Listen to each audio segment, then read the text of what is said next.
Des vidéos sur le charisme, il y en a des tonnes sur YouTube. Et pourquoi celle-ci serait différente? Pour la simple et bonne raison que j'ai découvert un élément, une seule chose, qui te permettra de doper littéralement ton charisme. Cette chose, pas de roulement de tambour, c'est la valeur perçue, la valeur sociale, la valeur personnelle. Et c'est avec cet élément qui prend 2, 3, 4, 5 formes différentes, peu importe. Le but, c'est que tu comprennes ce terme de valeur sociale ou de valeur personnelle aux yeux des autres afin de pouvoir développer considérablement ton charisme. On ne va pas parler dans cette vidéo de « Ah oui, il faut se tenir droit pour avoir plus de charisme. Il faut prendre de la place pour avoir plus de charisme. Il faut parler fort avec une voix puissante, impactante, posée, timbrée pour avoir plus de charisme. » Et non, dans cette vidéo, on va parler de valeur sociale. Et je vais te donner la définition de la valeur sociale et quelques pistes pour justement développer la tienne et faire en sorte d'avoir plus de charisme socialement parlant. En séduction, dans le business, en négociation, en vente, en persuasion, peu importe, lors d'une négociation, ta valeur sociale va être extrêmement importante. Et c'est aussi un moyen de se faire des amis, de faire de nouvelles rencontres et de rencontrer des personnes intéressantes en fonction des cercles sociaux que tu fréquentes. Alors sans plus tarder, maintenant que j'ai ton attention, on va voir en détail la définition. Une définition très très simple et je vais y apporter quelques petits éléments supplémentaires. La définition de la valeur sociale, c'est la position relative qu'une personne occupe dans la société aux yeux des autres. En bref, c'est la manière dont les autres te perçoivent dans la société par rapport à eux-mêmes et par rapport à ton cercle social, au cercle que tu fréquentes, etc., à ton travail, à ta manière de communiquer, ton intelligence, peu importe. C'est tous ces éléments-là qui vont faire justement ta valeur sociale. Et c'est avec ce terme de position relative qu'on se rend facilement compte de la supercherie, qu'on se rend facilement compte que toutes les stratégies sur le charisme sont utiles, certes, mais que celles-ci se basent sur une notion qui est relative. En bref, tu vas pouvoir développer ton charisme instantanément, rapidement, grâce à cette notion relative. Et pour ça, voici 4 conseils différents pour augmenter ta valeur sociale. Le premier conseil, ça va être de comprendre les dynamiques sociales et les enjeux des groupes sociaux. Cela revient à comprendre les codes de certains groupes, ton propre positionnement au sein d'un groupe. Admettons par exemple que tu aies un cercle d'amis de 4 personnes, plus toi, vous êtes donc 5, quelle est ta position au sein de ce cercle? Tu as peut-être un autre groupe d'amis, vous êtes cette fois 3, tu as 2 amis avec qui tu partages certaines passions, certains délires, etc. Quelle est ta position? Tu peux très bien être le leader de ce cercle d'amis, on avait vu ça notamment dans le livre qui est juste ici, Tribu, de Seth Godin. Tu peux être le leader de ce groupe d'amis avec qui tu partages certaines passions, et puis tu peux très bien être la personne la plus en retard dans ce cercle d'amis-là. Auquel cas, si moi je te rencontre dans ce cercle d'amis-là, ta valeur sociale va être assez basse. Je vais me rendre compte que tu es un petit peu, ah oui, je mets des guillemets parce que bon, faut être quand même politiquement correct, quoique je le suis de moins en moins, mais tu vas être un peu le boulet de ce groupe-là. Alors qu'au contraire, si je te rencontre dans ce groupe d'amis-là, tu vas être le leader, tu vas être celui qui prend les choses en main. Un petit exemple pour illustrer mes propos parce que je sais que vous adorez ça. Dans ce groupe d'amis, tu fais partie du boulet tu es un petit peu le boulet de service parce que dans ce groupe d'amis, tu as des personnes qui vont en festival, qui prennent un petit peu de drogue, qui adorent planer, etc., qui écoutent de la musique, du rap, des choses comme ça. Et puis dans ce groupe d'amis-là, tu es avec des sportifs. Et toi, tu es extrêmement sportif. On a donc 2 groupes sociaux qui sont à l'opposé. D'un côté, les sportifs qui vont peut-être sortir dans des soirées un petit peu plus classe, élégantes, etc. Et puis ici, on a des personnes qui sont, on va dire, dans le carpe diem, pour être gentil, pour lisser un petit peu, et qui vont en festival, etc., qui se niquent un peu la santé. Et donc, techniquement, ces 2 groupes sont totalement différents. Et donc toi, qui es une personne sportive, qui a peut-être une bonne shape, etc., quand tu vas dans ce groupe-là, tu te retrouves à être le boulet de service. Parce que quand tu prends de la drogue, tu résistes pas. Quand tu vas en festival, tu es tout le temps fatigué parce que les mecs ils sont sous je sais pas quoi. Et donc en fait, tu es un peu le boulet de service. Si moi je te rencontre, moi j'ai plus tendance à être dans ce cercle-là. Si moi je te rencontre dans ce cercle-là, je vais me dire quel leader, quelle personne respectable. Alors que par contre, si une personne, je sais pas moi, une personne qui adore aller en festival, qui adore se niquer la santé, etc., te rencontre dans ce groupe social-là, elle va se dire c'est quoi ce guignol ultra sportif là, il peut pas résister à un petit peu de drogue, qu'est-ce que c'est que ce mongol, il est tout le temps fatigué, etc. Quoi, il n'arrive pas à se coucher à 5 heures du matin, mais qu'est-ce que c'est que ce délire, tu vois? Et donc en fonction de ça, en fonction des groupes sociaux que tu fréquentes, bah, automatiquement, tu vas avoir une certaine valeur. Et ça, c'est ta position dans le groupe. Donc il y a ta position dans le groupe, il y a ta valeur, il y a la valeur du groupe aussi, en fonction d'une certaine personne. Encore une fois, je te reprends ces deux exemples, mais si la personne qui adore aller en festival te rencontre dans le groupe classe, sportif, etc., pour elle, la valeur du groupe, elle n'est pas très élevée. Hein. Ah oui, parce qu'elle elle a d'autres passions, d'autres centres d'intérêt, et donc ce groupe-là n'a pas énormément de valeur à ses yeux. Par contre, ce groupe-là a beaucoup plus de valeur à ses yeux. Et ça, c'est ce qu'on appelle les dynamiques sociales. Alors, je ferai beaucoup d'autres vidéos sur cette chaîne YouTube pour étayer ces propos. Je t'invite, bien entendu, à t'abonner juste en dessous. Deuxième élément pour réussir à augmenter sa valeur sociale, ça va être de laisser les autres te créer une excellente réputation. Ce que j'entends par là, c'est très simple. Quand tu vas rencontrer de nouvelles personnes, et que ça va être par exemple par le biais d'un ami à toi, d'une connaissance, d'un collègue de travail, peu importe, laisse cette personne-là parler de toi en amont.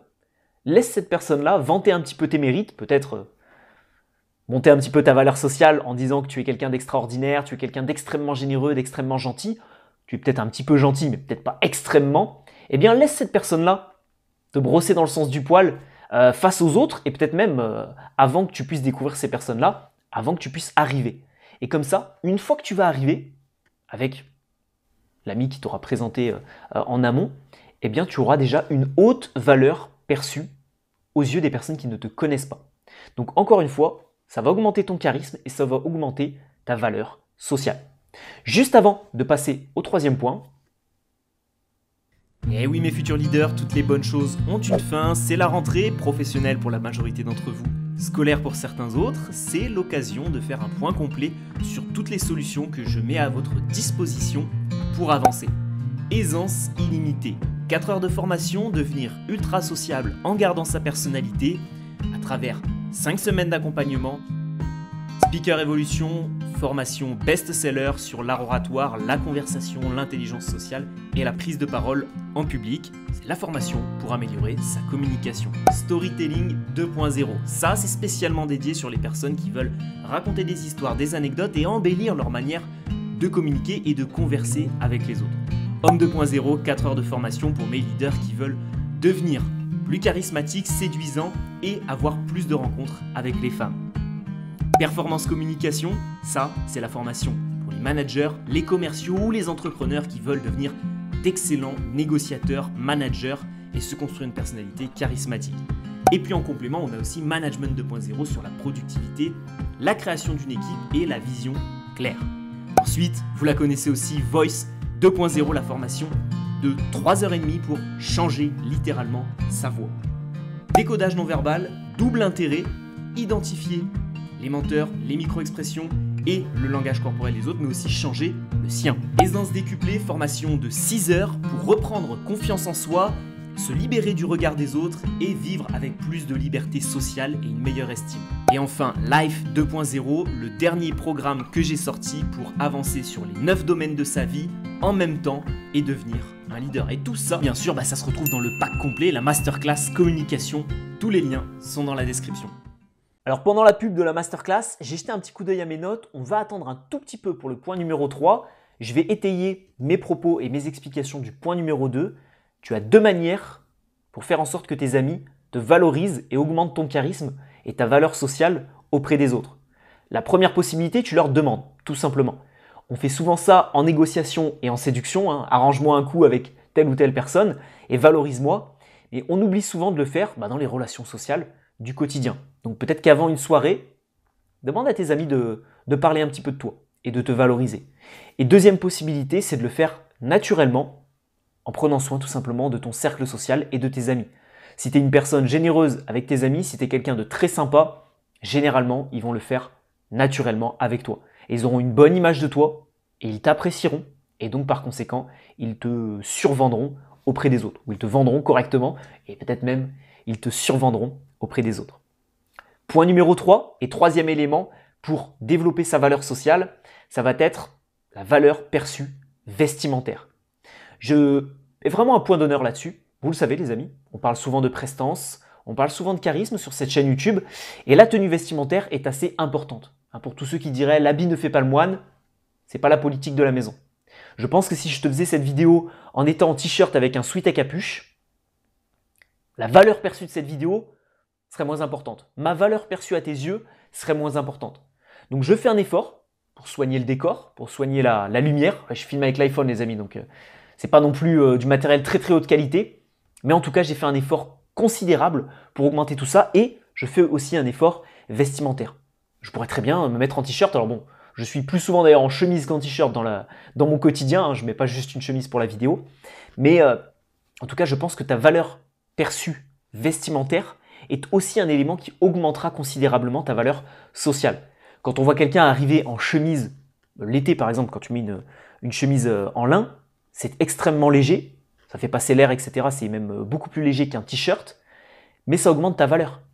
La personne se dit, elle s'habille bien, ça doit être quelqu'un qui réussit.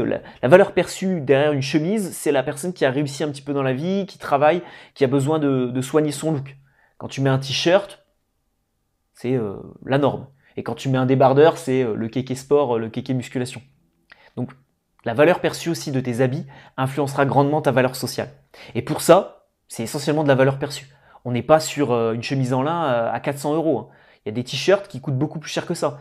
Je vois des personnes, sur Instagram notamment, donc on ne sait pas si c'est du vrai ou du faux, mais porter du Gucci, porter du Kenzo.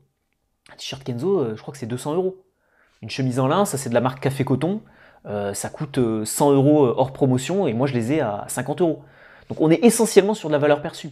Porter un blazer, tu as des blazers à 50 € dans des petites boutiques en Italie, tu en as à 100, 200 €, puis tu en as à 2000 €. Mais porter un blazer, dans l'inconscient collectif, c'est quelque chose qui coûte généralement 300, 400 €. Parce que c'est quelque chose que les gens ne portent que lors d'un mariage ou lors d'un événement vraiment très important. Donc encore une fois, ta valeur perçue vestimentaire pourra influencer grandement ta valeur sociale. Et quatrième et dernier élément, et je ne m'attarderai pas trop là-dessus parce que je vous ai déjà fait une vidéo là-dessus les amis, c'est la notion de mystère. Si tu es une personne mystérieuse, j'ai fait une vidéo là-dessus au mois de mai, il me semble. Attends, je vais aller la retrouver. Le 13 mai 2022. Donc, allez la retrouver. Comment être plus mystérieux en séduction. Mais la notion de mystère va aussi pouvoir te permettre de flouter certaines ombres, de flouter certaines facettes de ta personnalité que tu n'as pas forcément envie de montrer énormément pour augmenter ta valeur perçue. Un exemple, encore une fois, extrêmement simple. Tu te lances dans un certain business, je sais pas, tu écris des livres, tu es écrivain par exemple. On va prendre cet exemple-là, on va pas aller en chercher un trop loin. Tu es écrivain, mais c'est le début.